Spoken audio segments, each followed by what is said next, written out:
November 2, 1944, 28,000 feet above Ichmur, Germany. A formation of American B-17 Flying Fortresses drones toward their target, confident in their fighter escort and defensive firepower. Then, from nowhere, two silver aircraft streaked past at impossible speed, 540 miles per hour, 100 mph faster than any Allied fighter. Before the gunners can track them, the strange aircraft climb vertically, roll over, and dive through the formation. 4 bombers explode in rapid succession. The attackers vanish before the P-51 escorts can react. In this documentary, you'll discover the complete story of the Messerschmitt Me-262, from its revolutionary conception to its devastating combat record. This is a story of technological genius, strategic blunders, and the machine that changed aerial warfare forever. But before we dive in, let me ask you this. What if I told you that Nazi Germany deployed an aircraft so advanced that Allied pilots had strict orders not to engage it in direct combat? That a single Me-262 could outrun, outclimb, and outgun any aircraft the Allies possessed? That if Hitler hadn't personally delayed its deployment, it might have changed the outcome of the air war over Europe? Stay with me, because by the end of this video, you'll understand why the Me-262 is considered the most technologically advanced aircraft of World War II, the machine that ushered in the jet age and made every propeller-driven fighter obsolete overnight. Here's what makes this story remarkable. The Me-262 wasn't just faster than Allied fighters. It was faster than Allied comprehension. When American and British pilots first encountered it, they filed reports that intelligence officers initially dismissed as impossible. An aircraft doing 540 mph, flying at altitudes where P-51s struggled to climb, armed with 430 cannons that could destroy a bomber with a single burst. It couldn't be real. But it was real, and it was terrifying. German jet pilots racked up kill ratios that seem fictional. Major Walter Nowotny shot down 258 Allied aircraft in his career, many in the Me-262. Oberleutnant France Schall destroyed 17 aircraft in jet combat alone. Lieutenant Colonel Heinz Baer achieved 16 jet victories. These weren't novices. They were experienced aces flying a weapon that gave them godlike advantages. The Me-262 could climb to 30,000 feet in 7 minutes, half the time of a P-51 Mustang. Its 4 Mk-108 cannons fired explosive shells that could tear the wing off a bomber or obliterate a fighter with 2 or 3 hits. It could execute maneuvers that would rip the wings off conventional aircraft. And when it wanted to disengage, nothing could catch it. Allied bomber crews learned to dread the contrail signature of approaching Me-262s.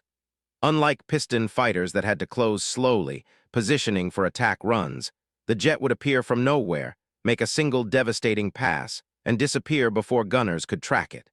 Some crews never even saw what killed them. Yet despite this overwhelming technological advantage, the Me-262 arrived too late and in too few numbers to save Germany. Only about 1,400 were built. Fuel shortages, engine reliability problems, Hitler's insistence on using it as a bomber, and the systematic destruction of German industry meant this wonder weapon never reached its potential. But here's the crucial part. The Me-262 wasn't a desperate last-ditch weapon. Design work began in 1938, before the war even started. If Germany had prioritized jet fighter development instead of betting everything on piston engine designs, if Hitler hadn't interfered, if the Juma 4 engines had been more reliable, the air war could have looked very different. The Allies captured Me-262s after the war and reverse-engineered their technology. The American F-86 Sabre, Soviet MiG-15, British Meteor, all descended from lessons learned from the Me-262. The swept-wing design, the engine placement, the armament philosophy, German engineers had figured out jet fighter design in 1944, and the world spent the next decade catching up. And if you're a fan of WWII aviation history, hit that subscribe button. We're covering every legendary warbird from the greatest conflict in history. And trust me, you won't want to miss what's coming next. Now, to understand why the Me-262 became the most advanced aircraft, we need to go back to the late 1930s, when the entire concept of jet propulsion was still theoretical. To understand the Messerschmitt Me-262, we need to go back to 1938, a world where the fastest fighters could barely exceed 350 miles per hour, and aviation engineers knew they were approaching a fundamental barrier. The problem was physics. Piston engines and propellers were reaching their theoretical limits. Engineers could add more horsepower, but propeller efficiency collapsed at high speeds. The tips approached supersonic velocity, creating shock waves that destroyed thrust. No matter how powerful the engine, the propeller couldn't translate that power into speed beyond about 450 mph. The Luftwaffe's best fighters, the Bf-109 and Fw-190, were magnificent designs, but they were trapped by this limitation. At 353.80 mph, they could match Allied fighters. But that equality meant combat was decided by pilot skill, numbers, and tactical position rather than raw performance advantage. Germany's military planners could see what was coming. Allied industrial capacity would eventually produce fighters in overwhelming numbers.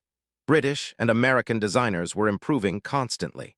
The speed advantage Germany enjoyed in 1940 was evaporating by 1943. Without a revolutionary leap in performance, the Luftwaffe would be overwhelmed by sheer numbers. They needed an aircraft so fast, so powerful, that one German fighter could engage multiple enemies and survive. An aircraft that could choose when and where to fight, that could attack and escape at will. But here's where it gets interesting. The solution wasn't incremental improvement. It required abandoning 40 years of aviation development and embracing a completely different form of propulsion. Jet propulsion theory had existed since the 1920s. British engineer Frank Whittle patented a jet engine design in 1930. German physicist Hans von Ohain independently developed similar concepts. But theory and practical application are different worlds. Building a jet engine that could produce enough thrust, survive extreme temperatures, and operate reliably was an engineering nightmare. The Reichsluftfahrtministerium, the Reich Aviation Ministry, understood the stakes. In 1938, they quietly approached several aircraft manufacturers with a revolutionary requirement: design a fighter around jet propulsion, not an improved piston fighter, not an incremental advancement, a complete reimagining of what a fighter aircraft could be. Most manufacturers were skeptical. Jet engines were laboratory curiosities, not combat-ready power plants. The technology seemed decades away from practical application. The risks were enormous. The investment required was staggering. But one company saw the potential. Messerschmitt AG, led by the brilliant and controversial Willy Messerschmitt, had already revolutionized fighter design with the Bf-109. Messerschmitt understood that the air war would be won by whoever mastered the next generation of technology. His company had the engineering expertise, the manufacturing capability, and most importantly, the vision to make jets reality. The technical challenges were immense. Jet engines required exotic alloys that could withstand temperatures exceeding 1,500 degrees Fahrenheit. They consumed fuel at rates that would require complete redesign of aircraft fuel systems. They produced thrust characteristics completely different from propellers, requiring new aerodynamic approaches. And they had to work reliably in combat. An engine that failed at 30,000 feet over enemy territory was a death sentence. The reliability standards for military aircraft were orders of magnitude higher than laboratory prototypes. The geopolitical pressure was equally intense. By 1939, war was inevitable. Germany needed advanced weapons immediately, not theoretical designs that might work in 5 years. Every resource poured into jet development was diverted from proven piston fighter production. Ernst Heinkel's company was working on the He-280, another jet fighter design. Competition between manufacturers was fierce. The company that cracked jet fighter design would secure massive contracts and political favor. The stakes were existential.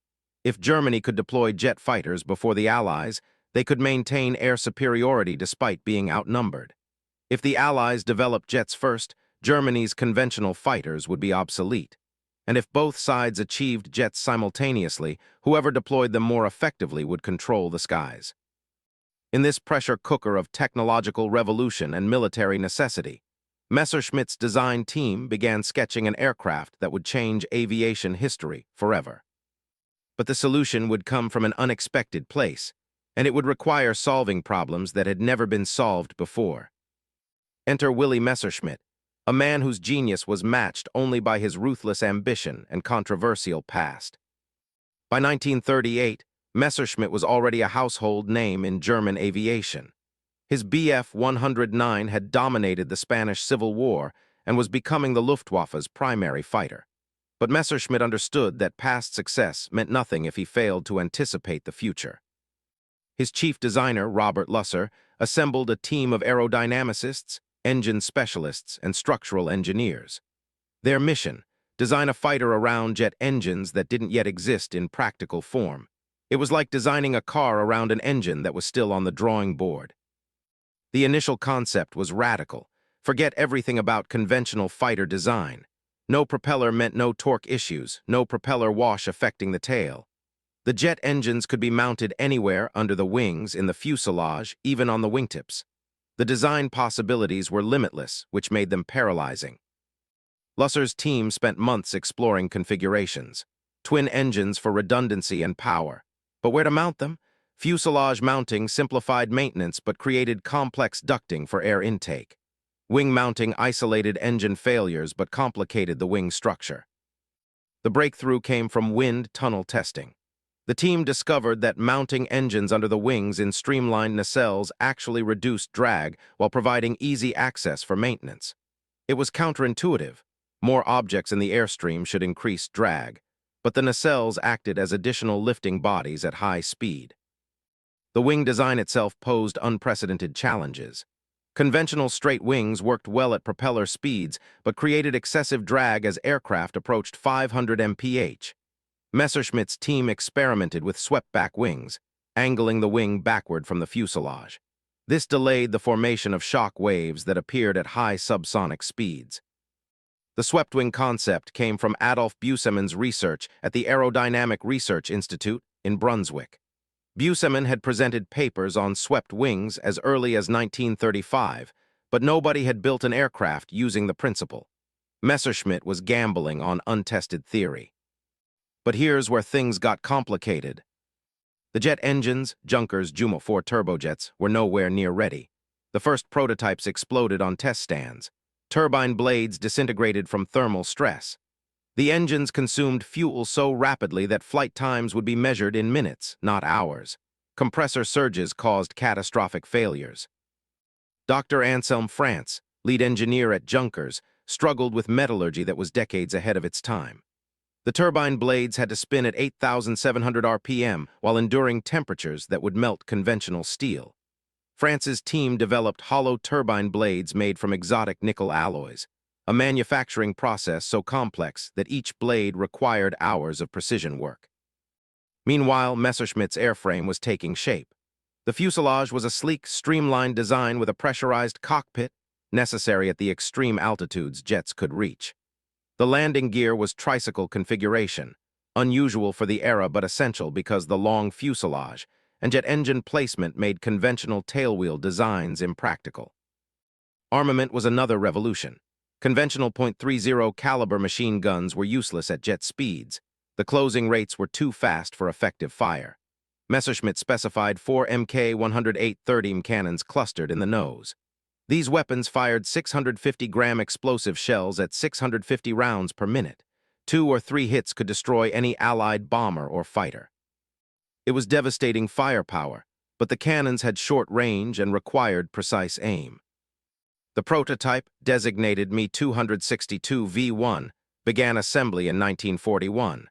But there was one massive problem: the Jumo 4 engines still weren't ready. In frustration, Messerschmitt fitted the prototype with a single Junkers Jumo 210 piston engine in the nose just to test the airframe aerodynamics. On April 18, 1941, test pilot Fritz Wendel took the hybrid Me-262 into the sky for the first time, powered by a conventional propeller engine. The flight revealed both promise and problems. The airframe handled beautifully. The swept wings provided excellent high-speed characteristics, but the aircraft was clearly designed for far more power than the piston engine could provide. Then came the moment everyone had been waiting for.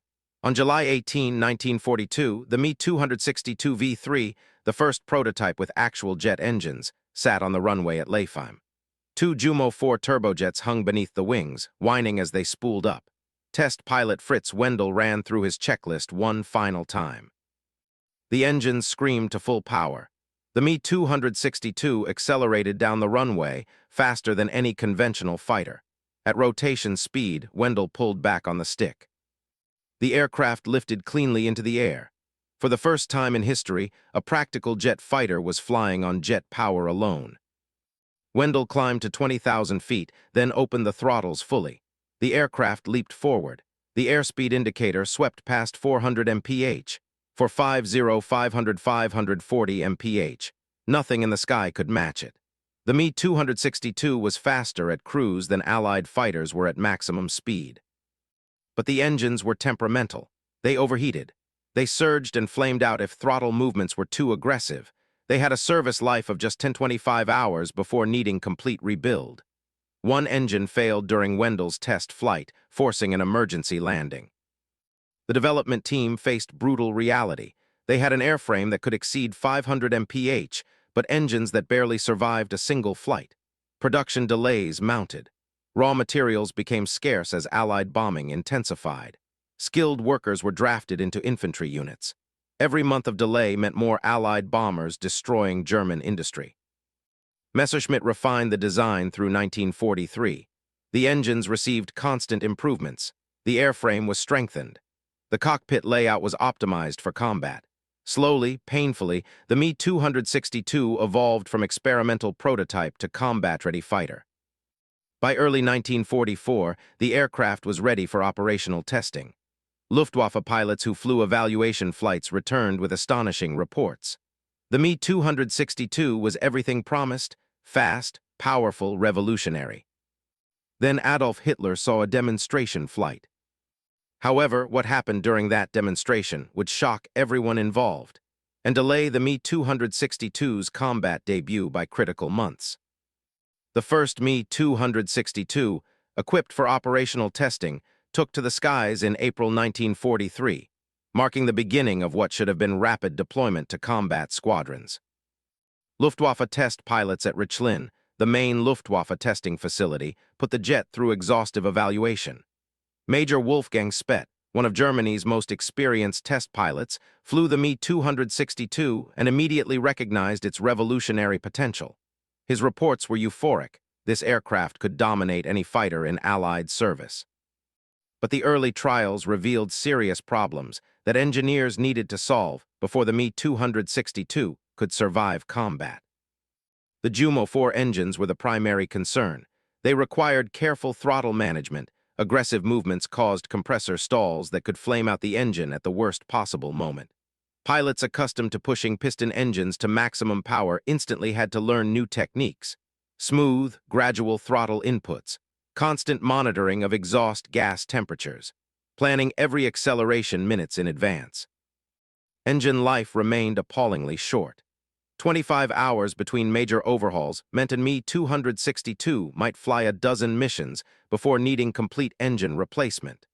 Germany didn't have the industrial capacity or exotic materials to manufacture engines fast enough to support large-scale operations. The landing characteristics proved dangerous.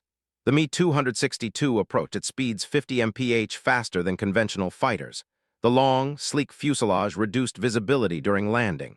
And most critically, the engines took 8 seconds to spool up from idle to full power, an eternity if a landing attempt had to be aborted. Several test pilots died in landing accidents as they learned the jet's unforgiving nature. Messerschmitt's engineers went back to work. They modified the leading edge slats to improve low-speed handling. They redesigned the landing gear to handle the higher landing speeds. They added warning systems to alert pilots of dangerous engine conditions. The armament system received constant refinement. The Mk-108 cannons had relatively short range, only 500 meters effective range compared to 1,000 meters for conventional weapons. But at jet speeds, that meant a pilot had less than 2 seconds in firing position. The gun sight needed to calculate deflection angles for targets approaching at 100 mph closure rates. It was like shooting from a race car at another race car traveling in the opposite direction. Tactical doctrine had to be invented from scratch. How do you use a fighter that's 100 mph faster than everything else? The answer: hit-and-run attacks. Dive from high altitude at maximum speed, fire a burst at close range, then use superior speed to climb away before enemy fighters can react. Never get into turning dogfights where the Me-262's higher wing loading was a disadvantage. Then came the interference that would haunt the Me-262 program. November 2, 1943. Adolf Hitler attended a demonstration of the Me-262 at Insterburg. He watched the jet streak across the sky at speeds no propeller aircraft could match. But Hitler's mind was on ground support, not air superiority. The Allied invasion of France was coming, and he was obsessed with stopping it on the beaches. After the demonstration, Hitler asked a fateful question: can this aircraft carry bombs? The Messerschmitt representatives hesitated. Yes, technically it could carry bombs, but that wasn't its purpose. The Me-262 was designed as an interceptor to destroy Allied bombers. Converting it to a fighter bomber would compromise its greatest advantages. Hitler didn't care. He issued an order: develop the Me-262 as a fast bomber, a blitz bomber that could strike Allied invasion forces with impunity. Fighter development was to be secondary. The order was catastrophic. Engineering teams scrambled to modify the Me-262 for bomb carrying. Bomb racks had to be designed and tested. The center of gravity shifted with external stores. The additional drag reduced speed and maneuverability. Months of development time were wasted on a role the aircraft was never meant to fulfill. Luftwaffe commanders protested. General Adolf Galland, the most vocal advocate for the Me-262 as a fighter, argued passionately that Germany needed interceptors, not bombers. The Reich had plenty of conventional bombers.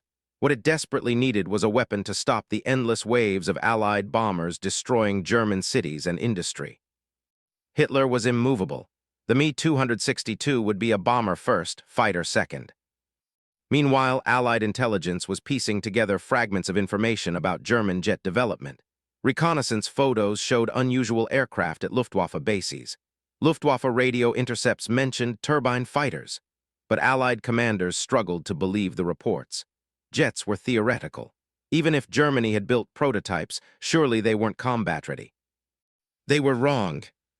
By spring 1944, a handful of Me-262s were ready for operational testing with frontline units.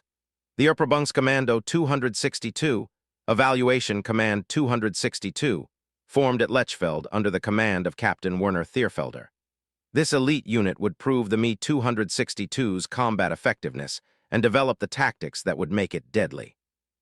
The aircraft underwent final modifications: armor plate behind the pilot's seat, improved gun sight, redesigned cockpit instruments, better oxygen systems for high-altitude combat. Each change was bought with the lives of test pilots who discovered problems the hard way. The Me-262A1A Schwalbe, Swallow, was the pure fighter version. 4 30mm cannons, sleek, fast, deadly. This was what Galland wanted in combat squadrons immediately. The Me-262A2A Sturmvogel, Stormbird, was Hitler's fighter bomber variant. It carried 2 500 kg bombs under the fuselage and had reduced armament.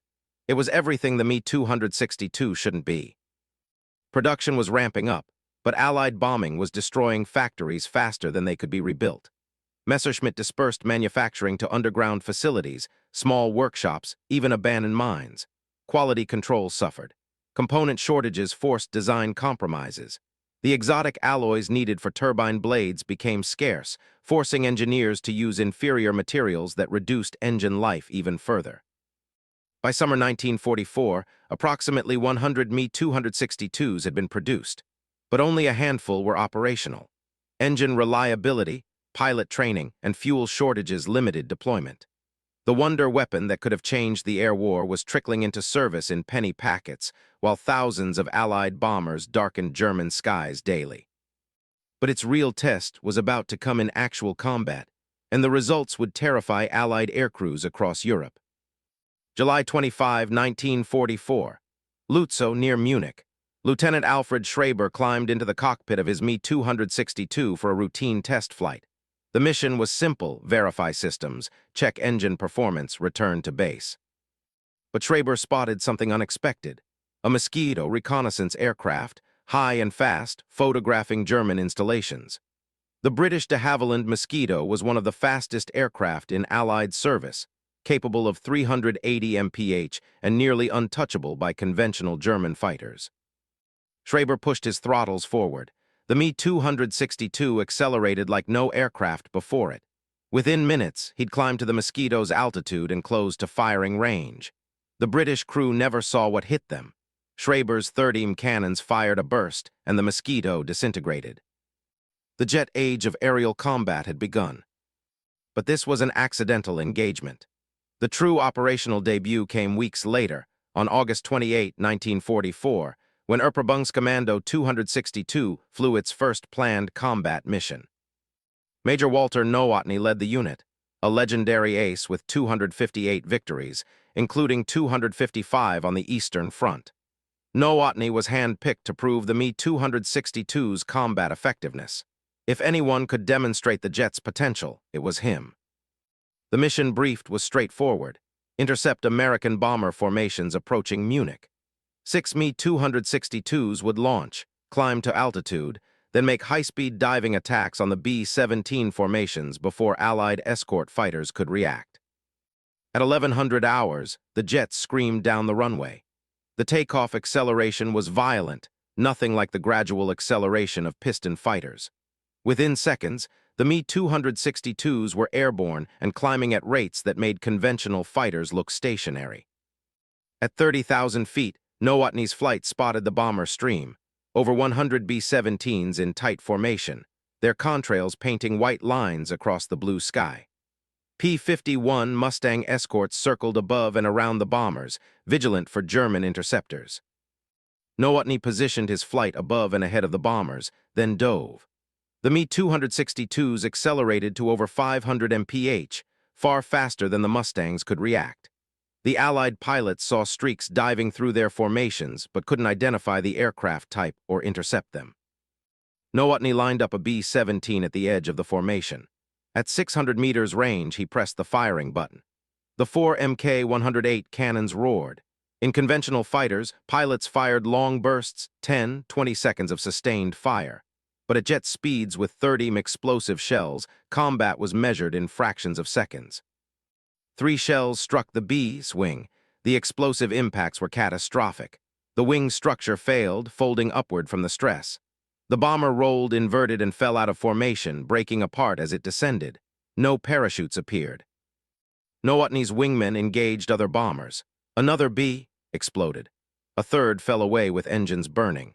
The entire attack lasted less than 30 seconds. By the time the P-51 escorts reacted, the Me-262s were already 5 miles away, climbing back to altitude at speeds the Mustangs couldn't match. The American bomber crews were stunned. They'd seen German fighters before, Bf-109s, FW-190s, and knew how to fight them. But these new aircraft moved so fast that gunners couldn't track them.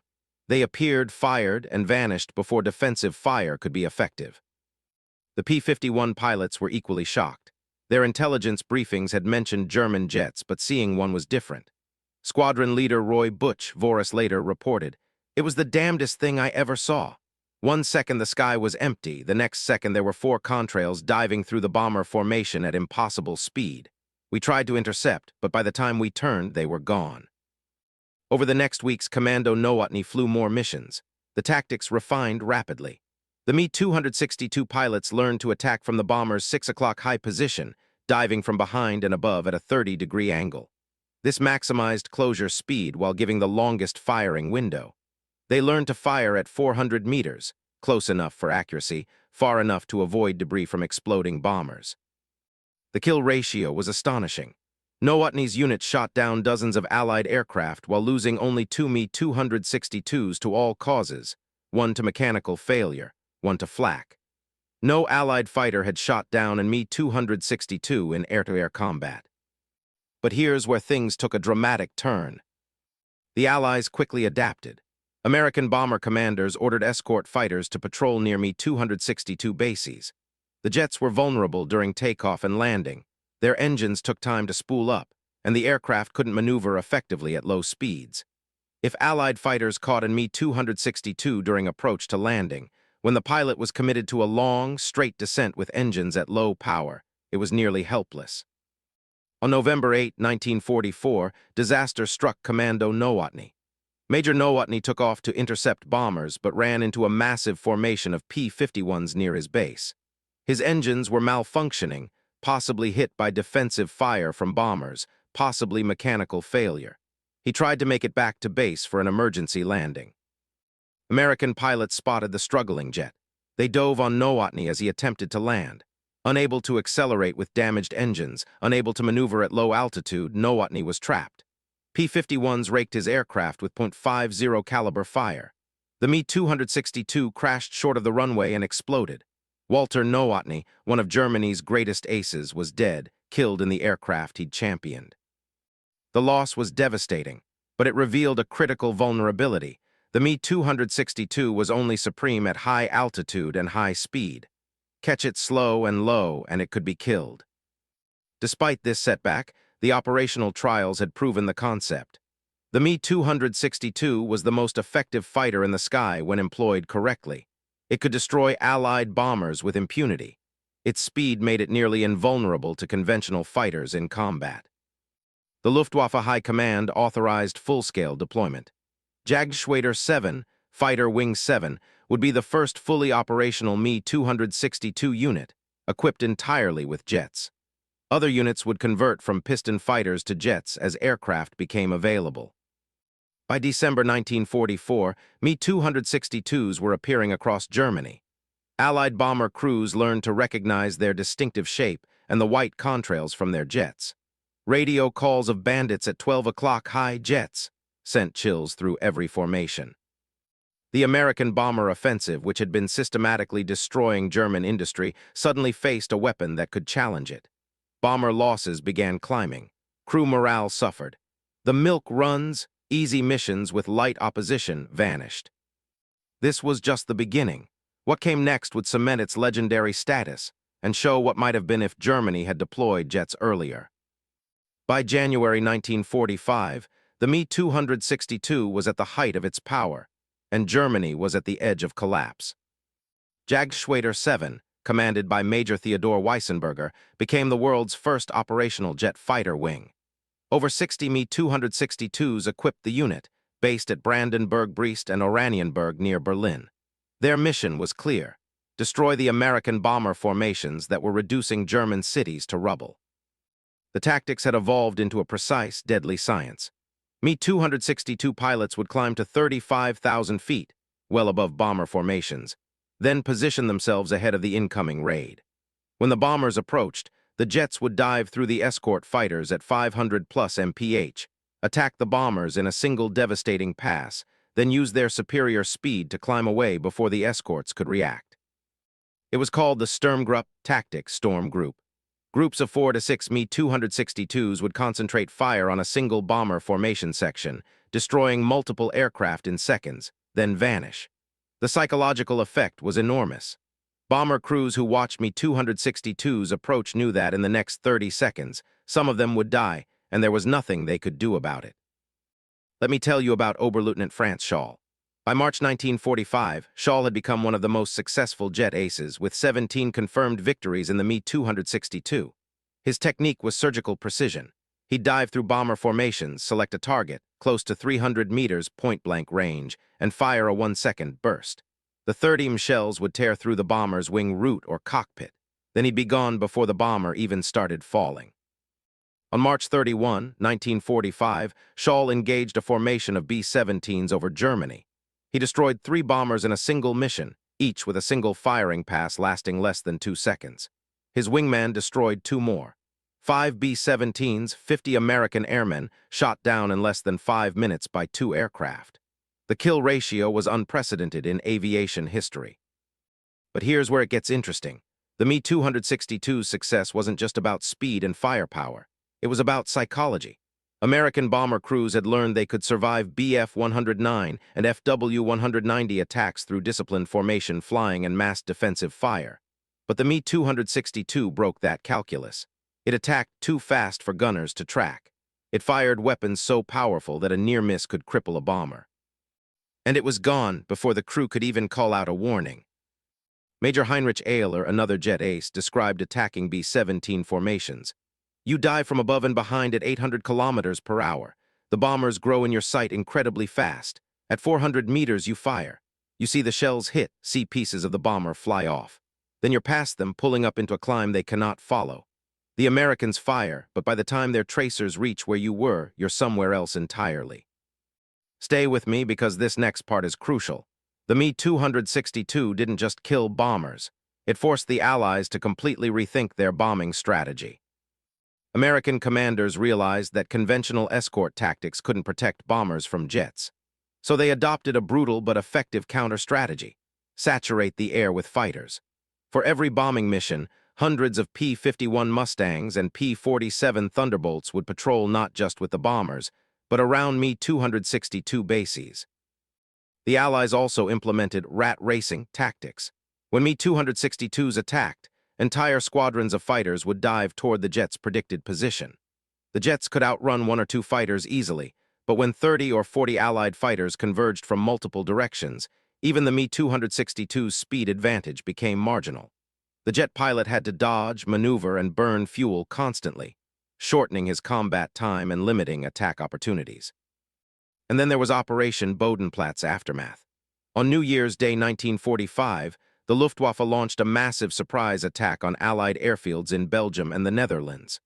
While this was primarily a piston fighter operation, it revealed German intentions and led to increased Allied pressure on all Luftwaffe bases, including jet bases. Lieutenant Colonel Heinz Baer took command of JG-7's 3rd Gruppe in February 1945. Baer was a veteran ace with over 200 victories on conventional fighters. In the Me-262, he achieved 16 jet kills in just 2 months, an astonishing rate given the chaotic conditions of early 1945. On April 7, 1945, Baer led a formation of 24 Me-262s against a massive American bomber raid targeting oil refineries. It was one of the largest jet operations of the war. The Me-262s dove through the escort screen, engaged the bombers, and destroyed 12 B-17s and B-24s in a single coordinated attack. The Americans lost 12 heavy bombers, 120 men, in less than 10 minutes. But the cost was mounting. 2 Me-262s were shot down by escort fighters who'd anticipated the jet attack route. Another crashed on landing when its engines failed. Germany's fuel situation was catastrophic. Even when jets were available, there often wasn't enough fuel to fly them. The night fighter variant, the Me-262B1AU-1, entered service in early 1945.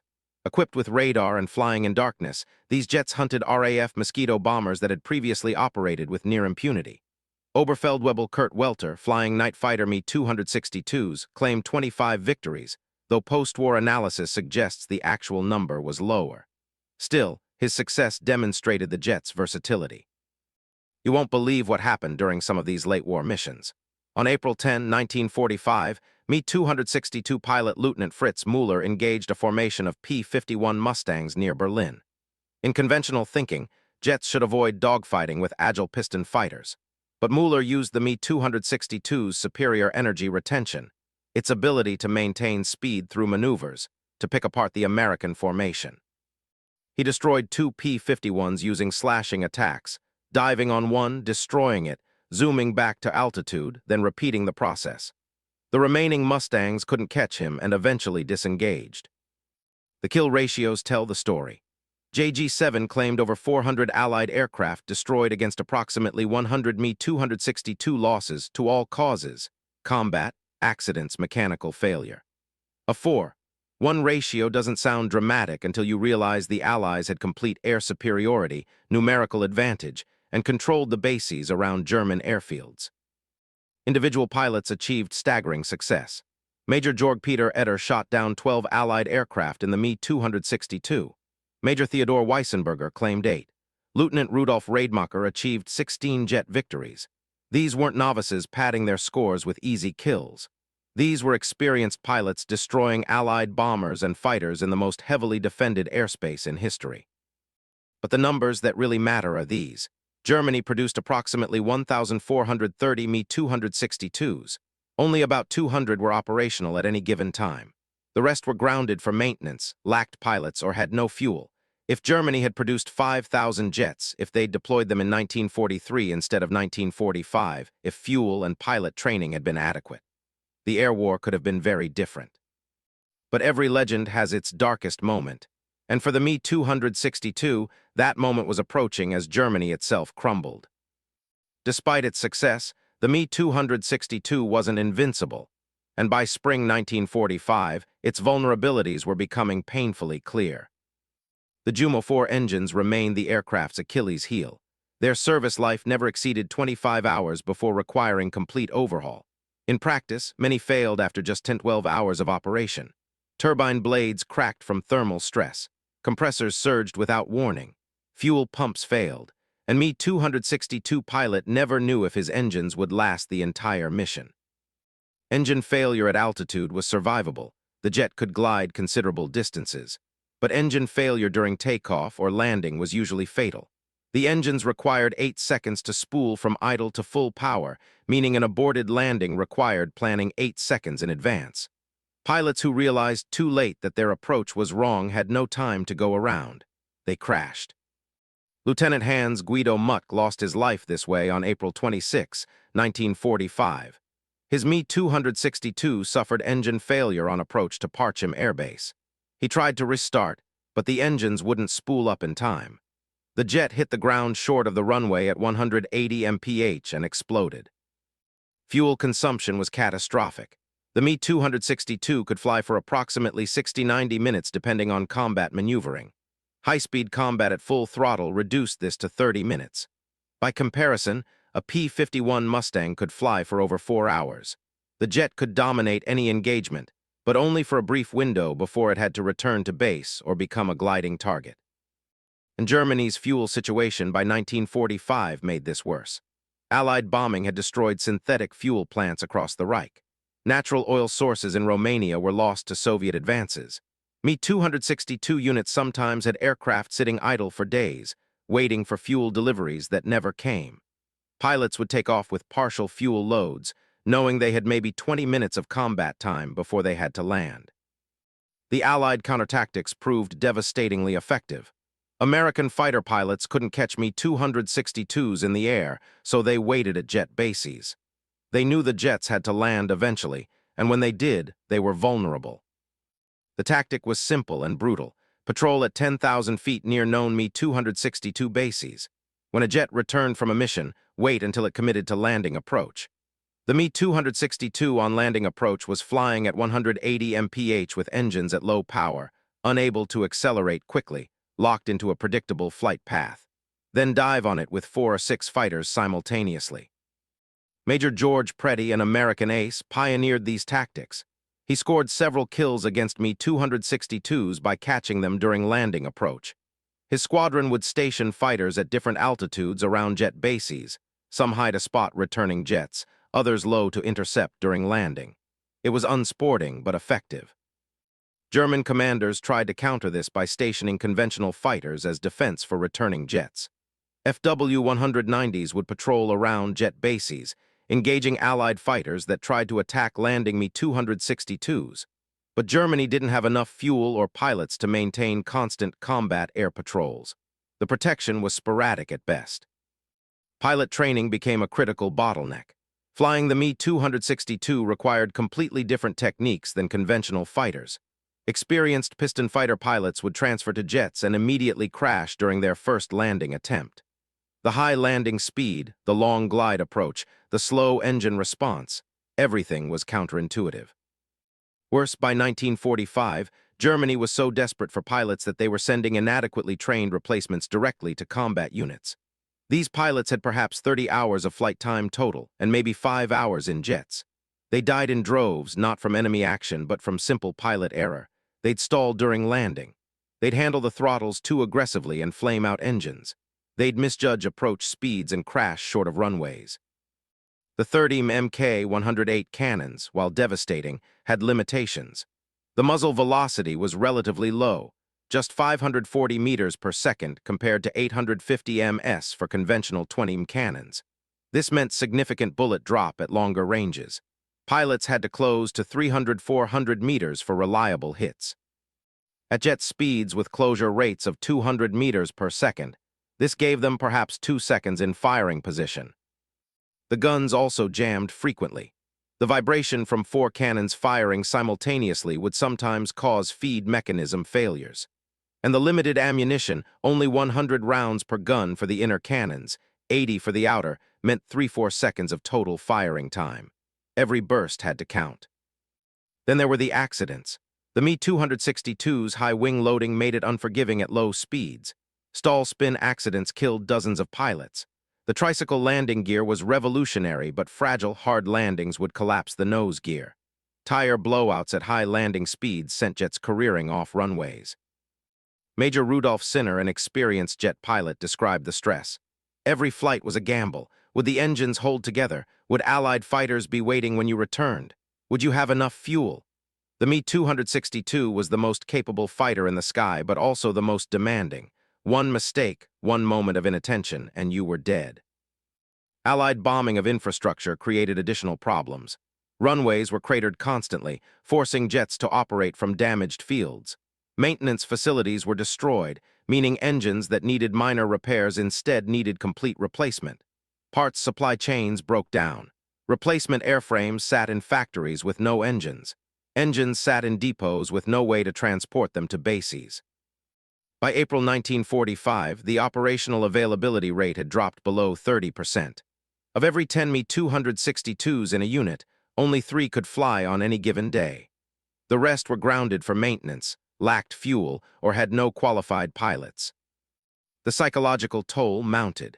Jet pilots knew they were flying the most advanced weapon in the world, yet they were losing the war. They'd destroy a dozen Allied bombers in a mission, then watch 100 more bomb their cities the next day. The futility was crushing. Yet one mission would prove why this aircraft earned its place in history, and demonstrate that even in Germany's final days, the Me-262 remained a deadly threat. April 18, 1945. The war had less than 3 weeks to run, but nobody had told JG-7's pilots that fighting was over. The mission briefing at Brandenburg-Brest was grim. Allied intelligence reported over 1,000 American heavy bombers inbound, targeting what remained of German rail networks and oil facilities. The escort would be massive, perhaps 500 P-51 Mustangs and P-47 Thunderbolts.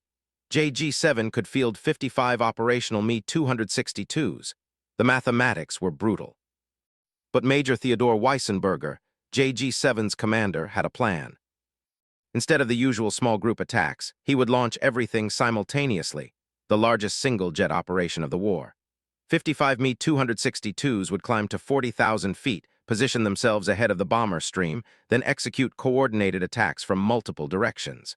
The goal wasn't to destroy the entire raid. That was impossible. The goal was to prove that even in April 1945, the Luftwaffe could still hurt the enemy. At 1,000 hours, the jets began taking off. The roar was unprecedented, 110 Jumo 4 engines screaming simultaneously. The takeoff sequence took 15 minutes as jets rolled down the runway in pairs every 30 seconds, climbing steeply into the cloudless morning sky.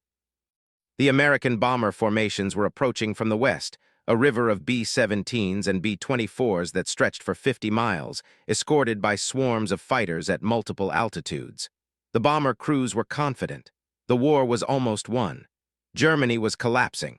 This was just another milk run before victory. Then the contrails appeared. At 40,000 feet, well above the bombers, 55 white streaks converged from different directions. The American fighter pilots recognized them immediately, Me-262s, more than they'd ever seen in one place. Radio calls flooded the frequencies. Bandits, high jets, multiple contacts. Weissenberger checked his formation. 5 groups of 10 to 12 aircraft each, staggered at different altitudes and positions. The Americans would have to split their escort to cover all the bomber formations. That dilution was the key. Attack, Weissenberger transmitted. The jets rolled over and dove. The acceleration was violent, 500 mph, 550, 600. The bombers grew rapidly in the gun sights. The closure rate was staggering. Pilots selected targets, lead bombers, aircraft at formation edges, any that looked vulnerable. The first group hit the lead bomber formation. Major Heinz Behr's aircraft led the attack. He selected a B-17 at the right edge of the formation, closed to 350 meters, and fired a 2-second burst. The 30 shells walked across the bomber's fuselage. The aircraft's tail section separated. The B-17 pitched forward and fell away, tumbling. His wingmen engaged other bombers. Within 15 seconds, 6 B-17s were falling from the sky, some exploding, some breaking apart, some spiraling down with engines burning. The surviving bombers closed ranks, their defensive guns firing desperately at targets moving too fast to track. The second group attacked from a different angle, diving through the formation from 12 o'clock high, head-on attacks that gave the bombers' dorsal and tail gunners no firing solution. 2 more bombers exploded. Another fell away with half its wing missing. The American escort fighters reacted, but they were out of position. The Me-262s had attacked from multiple directions simultaneously, forcing the escorts to choose which bomber formation to defend. By the time P-51s reached attack altitude, the jets were already climbing away at speeds the Mustangs couldn't match. But here's where things took a dramatic turn. One group of P-51s, led by Lieutenant Colonel John C. Mayer, had anticipated the jet tactics. Instead of chasing the Me-262s after their attack, Mayer had positioned his fighters above the jet's escape route. When the Me-262s climbed away from the bombers, they climbed straight into Mayer's ambush. The P-51s dove on the climbing jets. The closing speed was enormous, jets climbing at 450 mph, Mustangs diving at 400 mph, approaching head-on. Lieutenant William Wisner fired at a Me-262 from 400 yards. The .50 caliber rounds sparked across the jet's wing. The Me-262 rolled inverted and dove away, trailing smoke. Another jet flown by Lieutenant Herman Buchner took hits in both engines. Fire erupted from the left engine nacelle. Buchner tried to maintain altitude, but the damaged engine failed completely. He couldn't make it back to base on one engine while American fighters swarmed around him. He rolled the jet over and bilayed out at 25,000 feet, his parachute blossoming white against the blue sky. But most of the jets escaped. Their superior speed allowed them to disengage when threatened. They'd made their attacks, inflicted damage, and climbed away before the escorts could effectively counter them. The third, fourth, and fifth groups repeated the process. Each group attacked a different bomber formation, executed their diving passes, destroyed bombers, then used superior speed to escape. The Americans couldn't be everywhere at once. While escorts concentrated on one attack, jets hit from another direction. The battle lasted 25 minutes. In that time, the Me-262s destroyed or severely damaged 38 American heavy bombers, 380 American airmen killed, wounded, or captured. Another dozen bombers limped back to England so badly damaged they never flew again. The cost, 7 Me-262s shot down, 3 by escort fighters, 4 by bomber defensive fire. Another 5 damaged but able to return to base. A 5-1 kill ratio against overwhelming odds. But the strategic impact was more important than the tactical success. This mission, Germany's largest jet operation of the war, proved that even in April 1945, with the Third Reich collapsing, with fuel critically short, with experienced pilots dead or captured, the Me-262 remained the most dangerous fighter in the sky. American Bomber Command was shaken. The near impunity they'd enjoyed for months suddenly felt vulnerable again. Intelligence reports estimated Germany had over 100 operational jets. If they could launch 55 on a single mission, what would happen if they launched all of them? The answer was nothing, because Germany no longer had the fuel, the pilots, or the time. This was the Me-262's defining moment, not because it changed the war's outcome, but because it demonstrated what might have been. If this technology had arrived 12 months earlier, if production had reached planned levels, if fuel and trained pilots had been available, the Allied bombing campaign could have been stopped cold. The bomber crews who survived that mission never forgot it. One navigator, Lieutenant James O'Neill, wrote in his diary that night, "Today we saw the future of air combat, and it's terrifying. Those German jets appeared out of nowhere, destroyed a third of our group, and vanished before we could react. Thank God they don't have 1,000 of them." As the war progressed, the Me-262 would continue to evolve, but time was running out for the Third Reich. By April 1945, warfare was changing, but Germany was running out of time to adapt. The Me-262 underwent constant modification even as the Reich collapsed around it.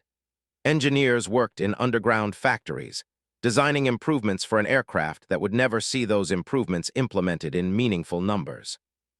The most significant late-war variant was the Me-262B-1A night fighter.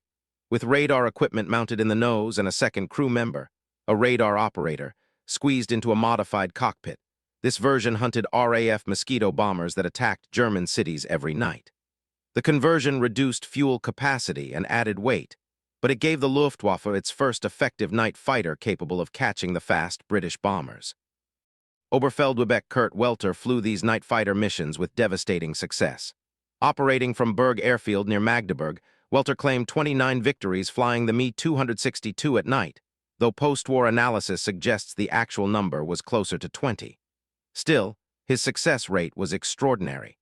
The Mosquito crews, who'd operated with near immunity for years, suddenly faced a predator faster than they were. Welter's tactics were straightforward but required nerves of steel. His radar operator would guide him to within a kilometer of the target. Then Welter would spot the Mosquito's exhaust flames visually, bright blue streaks in the darkness. He'd close to 200 meters, position himself directly behind and slightly below to avoid the Mosquito's rear gunner, then fire a burst from his 30 cannons. At night, the cannon muzzle flash was blinding, and the explosive impacts lit up the target like a flare.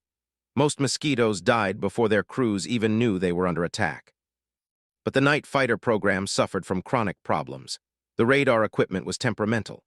The reduced fuel capacity meant combat time of only 45 minutes. And by April 1945, most missions launched with the knowledge that their home base might not exist when they returned. Allied armies were overrunning Germany so rapidly that airfields changed hands daily. The fighter-bomber variant, Hitler's obsession, saw limited combat use. The Me-262A-2A Sturmvogel carried two 500 kg bombs or a single 1,000 kg bomb under the fuselage. The external stores reduced speed to 470 mph and wrecked the aircraft's handling characteristics. Pilots hated it. A few desperate missions were flown in March and April 1945. Me-262 fighter bombers would streak over Allied positions at low altitude, release their bombs, then escape before anti-aircraft fire could track them. The attacks were fast and dramatic but strategically meaningless. Two bombs, even 1,000 kg bombs, couldn't stop Allied armies advancing on 100-mile fronts. Major Wolfgang Schenk led several fighter-bomber missions against Allied bridge crossings over the Rhine. His pilots would dive from 20,000 feet at maximum speed, release bombs at 3,000 feet, then pull up and escape. The accuracy was poor. Hitting a bridge from a jet traveling 500 mph required more luck than skill. Most bombs missed by hundreds of meters. The few that hit caused minor damage that Allied engineers repaired within hours. Development work continued on variants that would never see service. The Me-262C featured a Walter rocket booster mounted in the tail, giving the jet incredible climb rate for emergency interception missions. Test pilot Heinrich Bovies took the rocket-boosted Me-262 to 40,000 feet in just 3 minutes, half the time of the standard model. But the rocket burned through its fuel in 150 seconds, and the added weight made the aircraft dangerous to fly. Only a handful were built. The Me-262 HG series, Hochgeschwindigkeit, high-speed, incorporated swept wings with sharper angles, improved engines, and streamlined fuselages. Wind tunnel testing suggested these could exceed 600 mph. Prototypes were in final assembly when Allied armies captured the factories. The HG variants never flew. More ambitious was the Me-262D, a two-seat trainer version needed desperately to train new pilots. By late war, pilot training had collapsed so completely that pilots were sent to combat units with almost no jet experience. The trainer variant could have saved lives by allowing student pilots to learn from experienced instructors. But production priorities focused on combat aircraft, and only a few trainers were completed. Total Me-262 production reached approximately 1,430 aircraft by war's end. But this number masks the reality. Many were incomplete, lacking engines, instruments, or weapons. Others were destroyed in factories by Allied bombing before they could be delivered. Still more were damaged or destroyed during delivery flights by pilots with insufficient training. Of the 1,430 built, perhaps 300 saw actual combat. The rest sat on airfields without fuel, in factories without critical parts, or in warehouses awaiting engines that never arrived. Production had dispersed to absurd lengths to avoid Allied bombing. Components were manufactured in small workshops across southern Germany. Final assembly took place in underground tunnels, salt mines, and repurposed train tunnels. Quality control was impossible. Workers, many forced laborers from occupied territories, sabotaged production when they could. Messerschmitt engineers tried to maintain standards, but the chaos of late-war Germany made it futile. The Luftwaffe High Command drew up plans for massive jet fighter expansion. JV-44, Jagdverband 44, formed in February 1945 under General Adolf Galland, who'd finally convinced his superiors to let him form an elite jet unit. Galland recruited Germany's best surviving aces, pilots like Heinz Baer, Johann Steinhoff, Gerhard Barkhorn, and Walter Krupinski. Combined, these pilots had destroyed over 1,000 Allied aircraft. JV-44 operated from Munich Riem with about 1520 Me-262s. This concentration of expertise made the unit devastatingly effective. In its brief existence, March to May 1945, JV-44 claimed over 50 Allied aircraft destroyed against 6 Me-262s lost. But 50 kills meant nothing when hundreds of Allied bombers darkened German skies daily. Galland himself was shot down on April 26, 1945. His Me-262 took hits from a P-47 Thunderbolt during a low-altitude engagement. Shrapnel wounded Galland in the knee. He managed to crash-land the damaged jet and survived, but his combat career was over. The final production variant was the Me-262A1AU4, mounting a single 15 BK-5 cannon in the nose. This massive weapon could destroy a bomber with a single shell. Test pilot Hans Fay demonstrated it against ground targets with devastating effect. But the recoil was so violent that it threatened to shake the airframe apart. The few U-4 variants built saw little combat use. By late April 1945, Me-262 operations had become chaotic. Bases were overrun by Soviet or American forces.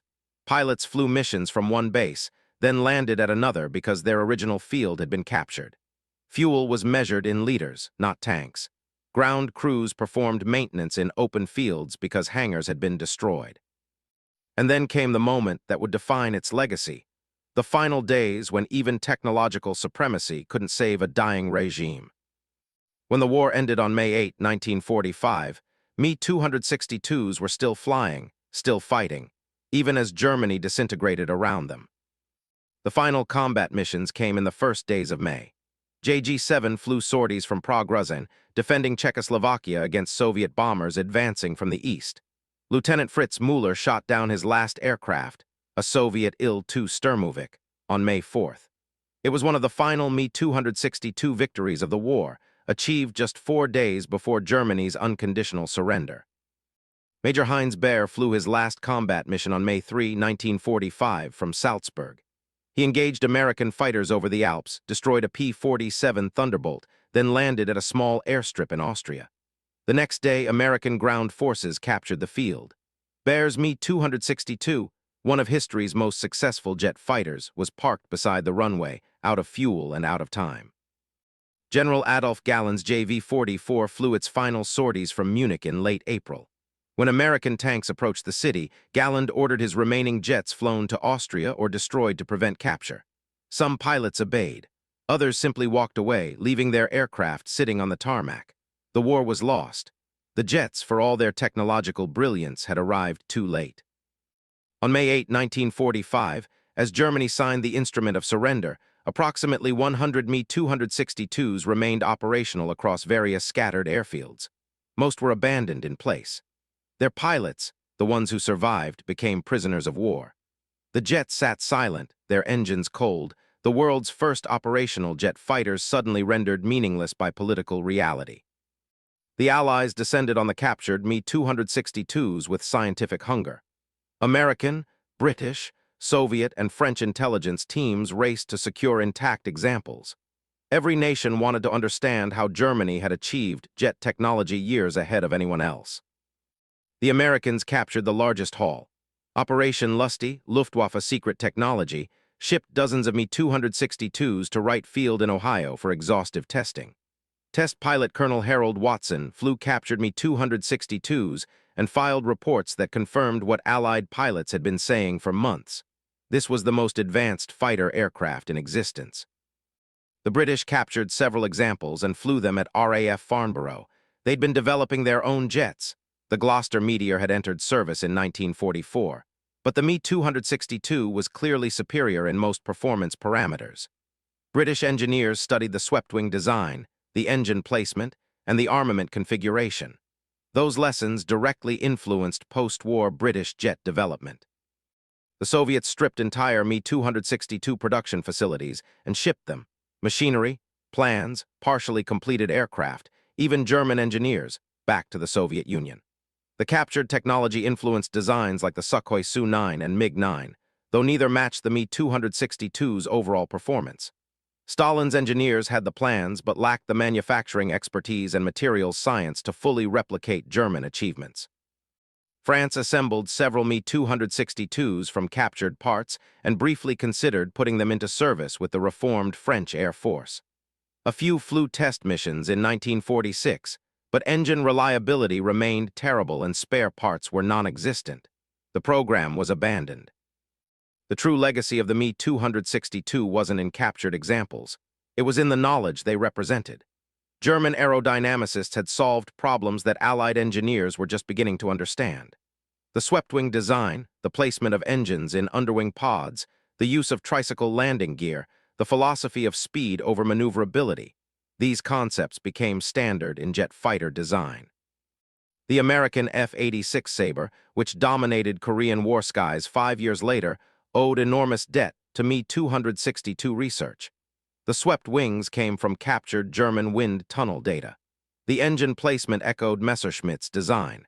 Even the gunfire correction system was influenced by German research. The total war contribution of the Me-262 was both impressive and inadequate. Luftwaffe claims credited Me-262 pilots with destroying over 500 Allied aircraft, bombers and fighters combined. Post-war analysis suggests the actual number was closer to 350 confirmed kills. Against this, approximately 100 Me-262s were lost to all causes: combat, accidents, and mechanical failure. A 3-1 kill ratio sounds modest until you realize these victories came during Germany's final collapse, against total Allied air superiority, with critical fuel and pilot shortages. But you won't believe what happened to some of the surviving aircraft. Several Me-262s were purchased by private collectors in the 1950s and 1960s. One sat in a barn in Texas for 30 years. Others ended up in museums: the Smithsonian, the Imperial War Museum in Duxford, the Deutsches Museum in Munich. These artifacts represent what might have been technology so advanced that the world spent a decade catching up. In the 1990s, an American company called Legend Flyers began reconstructing flyable Me-262s from original plans and some recovered parts. Using modern materials and more reliable engines, they created 5 reproductions that actually flew. Seeing a Me-262 take off in the 21st century, the distinctive whine of jet engines, the swept wings, the predatory silhouette, was like watching history come alive. The last original Me-262 pilot, Heinrich Ehler's wingman Joseph Schraber, died in 2008. With his passing, the direct human connection to these legendary jets ended. But the aircraft themselves remain, perhaps 20 examples in museums worldwide, carefully preserved, restored, their battle-scarred aluminum telling stories of the jet age's violent birth. The most poignant might be the Me-262 displayed at the National Museum of the U.S. Air Force in Dayton, Ohio. It sits in the German section, surrounded by the Bf-109s and FW-190s it made obsolete. Visitors walk around it, reading placards about its revolutionary design, its combat record, its too-late arrival. Children ask their parents, if this was so good, why did Germany lose? The answer is complex, but one truth is undeniable. Technology alone doesn't win wars. The Me-262 proved that an aircraft could be generations ahead of its opposition and still fail to change strategic outcomes. Industrial capacity, trained pilots, fuel, time, these prosaic factors matter more than revolutionary design. Yet the Me-262's influence on aviation history is undeniable. Every jet fighter that came after, from the F-86 Sabre to the F-15 Eagle to the F-22 Raptor, traces its lineage back to those swept wings and potted engines that first appeared over Germany in 1944. Looking back, the Me-262 was more than just a machine. It was proof that human ingenuity could leap decades ahead in technology, and a warning that even the most brilliant innovation can arrive too late to matter. Looking back, the Me-262 was more than just a machine.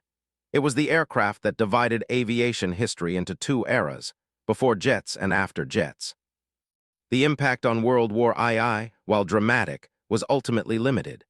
The Me-262 destroyed 300–500 Allied aircraft, depending on which sources you trust, saved no German cities from bombing, and arrived too late to affect strategic outcomes. But dismissing it as a footnote would miss the larger significance. The Me-262 proved that jet propulsion could work in combat, that swept-wing designs could exceed 500 mph, and that the future of air warfare had fundamentally changed. The psychological impact was enormous. Allied bomber crews who encountered Me-262s returned with reports that seemed like science fiction. An aircraft 100 mph faster than anything they'd seen, armed with cannons that could destroy a bomber with 3 shells. It shattered assumptions about Allied air superiority and forced immediate tactical changes. The rat-racing tactics, the base patrols, the massive fighter escorts, all emerged as desperate responses to a weapon that couldn't be defeated conventionally. Fighter pilots on both sides understood what they were witnessing. American ace Chuck Yeager, who later broke the sound barrier, said the Me-262 was the most formidable aircraft I encountered in combat. If they'd had 50 of them on every mission instead of 5, we would have been in serious trouble. British test pilot Eric Brown, who flew captured Me-262s extensively, called it the most advanced aircraft of the Second World War by a considerable margin. The technological innovations the Me-262 introduced became fundamental to jet design. The swept-wing configuration became standard on every transonic and supersonic aircraft. The concept of potted engines under swept wings, pioneered by the Me-262, appeared on the Boeing 707, the Douglas DC-8, and virtually every commercial jet airliner ever built. Billions of passengers have flown on aircraft whose basic configuration traces back to Messerschmitt's 1940s design. The armament philosophy influenced post-war thinking. The Me-262's 430 cannons demonstrated that high-velocity projectiles were more effective than many guns with smaller caliber. This principle drove development of weapons like the American 20 mm 39 cannon and the Soviet 30 mm R-30, both optimized for the brief firing windows of high-speed jet combat. The tactical lessons were equally important. The Me-262 proved that speed and energy management could overcome numerical disadvantage. The boom and zoom tactics developed by Me-262 pilots, dive at high speed, attack, use superior energy to climb away, became standard doctrine for jet fighters. Korean War F-86 pilots used essentially the same tactics against MiG-15s that Heinz Baer had used against B-17s. The influence on future aircraft design was direct and measurable. The North American F-86 Sabre incorporated swept wings derived from captured German research. The Soviet MiG-15 used similar principles. The British Supermarine Swift and Hawker Hunter showed Me-262 influence. Even the French Dassault Mister, flying in the 1950s, reflected lessons learned from studying captured German jets. But perhaps the most profound impact was conceptual. The Me-262 proved that incremental improvement had limits. You couldn't make propeller fighters infinitely faster. At some point, radical innovation was necessary. This principle drove the jet age, the space race, and the digital revolution. Sometimes, evolutionary improvement isn't enough. You need revolutionary change. The what-if questions haunt historians. What if Me-262 production had started in 1942 instead of 1944? What if Hitler hadn't interfered with fighter-bomber demands? What if engine reliability had been solved earlier? The calculations are sobering. If Germany had deployed 1,000 operational Me-262s in early 1944, with adequate fuel and trained pilots, the Allied bombing campaign would have suffered catastrophic losses. Whether this would have changed the war's outcome is debatable. Germany was still losing on the ground, still facing overwhelming Allied industrial capacity. But the air war would have looked very different. The final statistics tell part of the story. Approximately 1,430 Me-262s were manufactured. About 300 saw combat. They flew thousands of sorties, destroyed hundreds of Allied aircraft, and revolutionized aviation. But they couldn't save Germany because technology alone never wins wars. The Me-262 remains the most significant aircraft of World War II from a purely technological standpoint. Not the most produced. The Soviet Il-2 Sturmovik holds that record. Not the most influential tactically. The P-51 Mustang's escort role was more strategically important. But as the aircraft that made every propeller fighter obsolete and ushered in the jet age, its historical importance is unmatched. Today, aviation historians regard the Me-262 as one of the pivotal machines in history. Alongside the Wright Flyer, the Supermarine Spitfire, the Boeing 747, and the Space Shuttle. It represents a fundamental inflection point where the past ended and the future began. The surviving examples in museums aren't just artifacts. They're proof that human ingenuity can leap forward in times of desperation, that brilliant engineering can emerge from terrible circumstances, and that the relationship between technology and warfare is more complex than simple cause and effect. So there you have it, the complete story of the Messerschmitt Me-262. From Willy Messerschmitt's revolutionary vision in 1938 to the jet combats over Germany in 1945, this aircraft proved that speed could overcome numbers, that swept wings could break the propeller barrier, and that the future of aviation had arrived. 1,430 were built, approximately 300 saw combat, and they achieved over 300 confirmed kills against overwhelming Allied opposition. It remains the most technologically advanced aircraft of World War II, the jet that arrived too late to save Germany, but just in time to change aviation forever. What impressed you most about this legendary jet? Was it the 100 mph speed advantage, the devastating firepower, or the tragic timing? Let me know in the comments below. And if you want to see more deep dives into WWII's greatest aircraft, subscribe and hit that notification bell. We're covering every legendary warbird from the Spitfire to the P-51 Mustang to the Lancaster bomber. Thanks for watching WWII Aviation, and I'll see you in the next one.